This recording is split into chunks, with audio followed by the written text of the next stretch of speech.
हाय। कैसे हैं हमारे प्यारे प्यारे से बच्चे। उम्मीद है बहुत अच्छा होंगे, आपकी पढ़ाई बहुत जबरदस्त चल रही होगी। तो चलिए आज इस वीडियो में हम लोग सीखने वाले हैं रूट 7 को नंबर लाइन पर रिप्रेजेंट करना। तो रूट 7 का सबसे पहले कॉन्सेप्ट समझेंगे कि कैसे कैसे कर सकते हैं, और इसके बाद फिर हम उसको कंस्ट्रक्ट करेंगे। तो चलिए शुरू करते हैं। तो सबसे पहले देखिए क्या है कि रूट 7 को अगर आपको रिप्रेजेंट करना है नंबर लाइन पर, तो आपको रूट 6 आना चाहिए। अगर रूट 6 आप बना लेते हैं तो आप रूट 7 आसानी से कर सकते हैं। कैसे? तो चलिए समझने की कोशिश करते हैं। अगर मैं एक ऐसे ट्रायंगल बनाने की कोशिश करूं नंबर लाइन पर, कॉन्सेप्ट तो यही है। तो इसमें अगर ये वाला 1 यूनिट हो और ये हमारे पास रूट 6 यूनिट हो और ये 90 डिग्री का एंगल हो, तो इसका हाइपोटेन्यूज कितना हो जाएगा? कितना हो जाएगा बताइए। चलिए करके देखते हैं। In a triangle in triangle A B C, angle B equal to हमारे पास है 90 डिग्री। ठीक है। तो और यहाँ पर हमारे पास दिया हुआ है A B equal to root 6 unit लेते हैं, यहाँ पर लिखते हैं, और यहाँ पर बी सी हमारे पास है 1 यूनिट। ठीक है। तो यहाँ पर क्या हो जाने वाला है, ए सी पाइथागोरस अगर मैं यहाँ पर लगाऊंगा तो ए सी का स्क्वायर इक्वल टू क्या होता है, ए बी का स्क्वायर प्लस बी सी का स्क्वायर। तो स्क्वायर हटाएंगे तो इधर रूट आ जाना है ऐसे। तो यहाँ पर हमने लिया ए बी का स्क्वायर और प्लस में यहाँ पर बी सी का स्क्वायर। तो अब आगे अगर यहाँ पर इसको आप सॉल्व करते हैं तो क्या हो जाएगा, ए बी का मतलब क्या, रूट 6 का स्क्वायर और यहाँ पे +1 का स्क्वायर। तो ये क्या हो जा रहा है, रूट 6 का स्क्वायर मतलब 6 और 1 का स्क्वायर, इसका मतलब हो गया 1, है ना। तो ये हो जा रहा है हमारा रूट 7 और ये यूनिट। तो हम लोग यहाँ पर ए सी रूट 7 यूनिट हमने इस तरह से बनाया। तो अब इसी चीज को क्या करते हैं, कंस्ट्रक्ट करते हैं नंबर लाइन पर। तो नंबर लाइन पर कंस्ट्रक्ट करने के लिए मैं क्या करूंगा, सबसे पहले एक नंबर लाइन यहाँ पर ड्रॉ कर लेते हैं। इस जगह पर यहाँ पर मैं एक लाइन ड्रॉ कर लेता हूँ। इस पॉइंट से स्टार्ट करते हैं, ऐसे यहाँ तक ड्रॉ कर लेते हैं। अब देखिए इस साइड एरो लगा लेते हैं और यहाँ पर इस पॉइंट पर मैं लिख लेता हूँ, नंबर लाइन बनाना है तो 0 से स्टार्ट होगा, 0 हमने लिख लिया। इधर अब 1 2 3 ऐसे करके ले लेते हैं। तो इस पॉइंट का नाम मैं ए बी रख लेता हूँ। अब आपको क्या करना है, इस जगह पर आपको कुछ इक्वल डिस्टेंस पर आपको ऐसे मार्क्स लगा लेने हैं। लेकिन ये इक्वल डिस्टेंस कितना होना चाहिए, बात आती है कि इसको लेना कितना है। तो आप अपने अकॉर्डिंग ये कितना भी ले सकते हैं, लेकिन आपको इस नंबर लाइन पर क्या करना है कि आपको कम से कम, ठीक है, 3 मार्क्स लगाने हैं। 4 लगा लें तो ज्यादा बेहतर है, तो मैं 4 लगा लेता हूं यहाँ पर। ठीक है, एक एक यूनिट इसको मान लेंगे। तो ये हो गया हमारा, यहाँ से हमने फर्स्ट आर्क लगाया 1 यूनिट, इस जगह से हमने लगाया ये वाला सेकेंड यूनिट हो गया, फिर ये वाला हमने लगाया ऐसे, ये थर्ड यूनिट हो जाएगा, और इसके आगे मैंने एक और कर लिया तो ये हमारे पास फोर्थ यूनिट हो जाएगा। अब आपको क्या करना है, इस पे नंबर लिख लेना है। यहाँ पर ये हमने लिखा 1, ये हमने लिखा 2, ये हमने लिखा 3 और ये लिखा 4।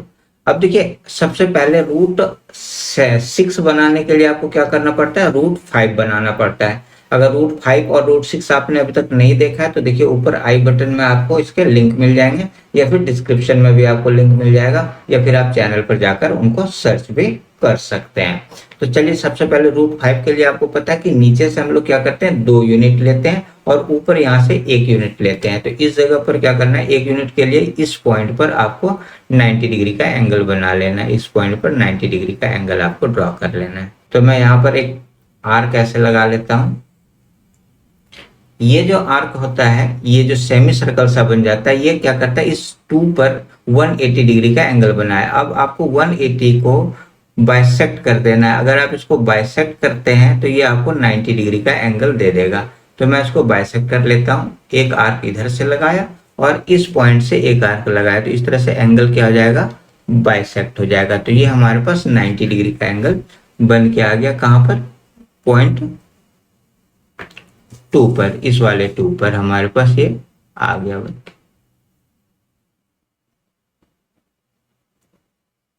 यहाँ से आपको एक रे ड्रॉ कर लेना है। इस तरह से हमने ये ड्रॉ कर लिया। अब इस पर 1 यूनिट आपको लेना है। अगर आप इस पर 1 यूनिट लेते हैं तो यहाँ से मैं 1 यूनिट इसको नाप लेता हूँ।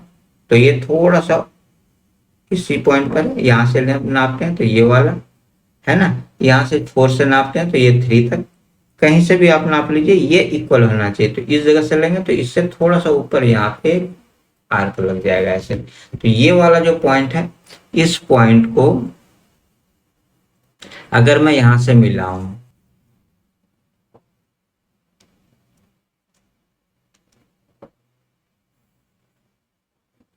तो ये जो हमारे पास आया, ठीक है, ये √5 आ गया। अब देखिए √5 बेस ले लेते हैं इसका ये, और इस जगह से अगर मैं परपेंडिकुलर डालूं तो ये दूसरा वाला जो ट्रायंगल बन के आएगा ये √6 बन के आएगा। तो चलिए मैं इस पॉइंट पर फिर से 90 डिग्री का एक एंगल ड्रॉ करता हूं।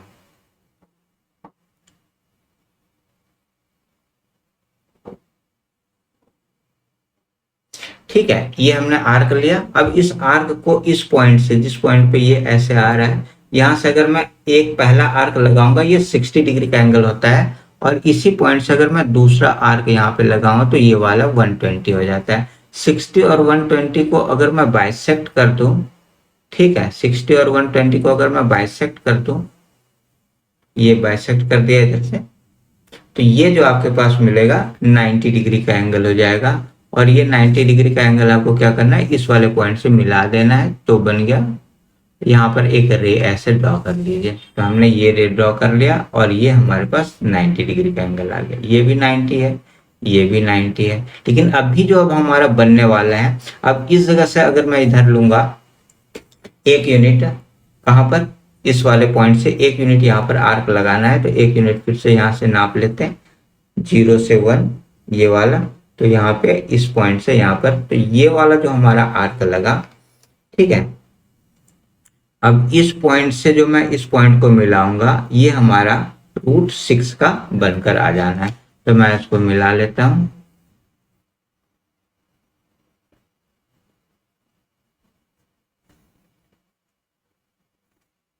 ये हमारे पास √6 आ गया, ये √6 हो गया। तो हमने पहले √5 बनाया, फिर √6 बनाया, ठीक है। अब बनाएंगे √7। तो √7 के लिए फिर से यहाँ से एक यूनिट लेना है, क्योंकि यहाँ पे देखिए अब हमारे पास बेस √6, ये बेस √6 हमने बना लिया। अब यहाँ पर 1 यूनिट लेना है, तो ये वाला 1 यूनिट इस जगह पर लेंगे। तो 1 यूनिट कैसे लेंगे, ऐसे नहीं ले सकते। इसके लिए आपको यहाँ पर फिर से एक परपेंडिकुलर डालना पड़ेगा, और परपेंडिकुलर मतलब 90 डिग्री का एंगल बनाना पड़ेगा। तो 90 डिग्री का एंगल बनाने के लिए आपको क्या करना है, यहाँ पर इस तरह से एक आर्क ले लेना है। ये हमने आर्क लिया, इसको यहाँ से बिना हिलाए डुलाए इस जगह से अगर मैं पहला इस पे आर्क लगाता हूँ, तो ये हमारे पास हो जाता है 60 डिग्री का। और इस पॉइंट से यहाँ पर जब मैं लेता हूँ तो ये हो जाता है 120। 60 और 120 के बीचों बीच जो होने वाला है वो हमारा होने वाला है 90 डिग्री का। तो यहाँ पर ये हमने 90 डिग्री बना लिया। अब देखिए ये मैंने 90 डिग्री बना लिया। इस पॉइंट को आपको क्या करना है, इस पॉइंट से मिला लेना है, ठीक है।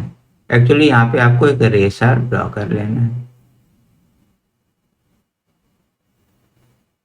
हमने ये एक रे ड्रॉ कर लिया यहाँ पर, ठीक है। और अब ये जो इस जगह पर ये हमारे पास 90 डिग्री का एंगल आ चुका है। अब इसमें आपको क्या करना है, इस जगह से एक यूनिट फिर से लेना है। तो एक यूनिट मेरा ये वाला भी है, यहाँ से यहाँ तक एक यूनिट है। ये हमने पहले नाप रखा था एक यूनिट, देख लीजिए, यहाँ से यहाँ तक भी एक यूनिट है, ठीक है। या कोई सा भी आप अगर नापेंगे, इस 3 से अगर आप इधर लेंगे तो ये वाला भी एक यूनिट ऐसे आ रहा है, ठीक है। कहीं से भी आप नापिए, ये 1 यूनिट ऐसे आ रहा है। तो इसी वाले को यहाँ से क्या करना है, एक आर्क ऐसे लगा लेना है।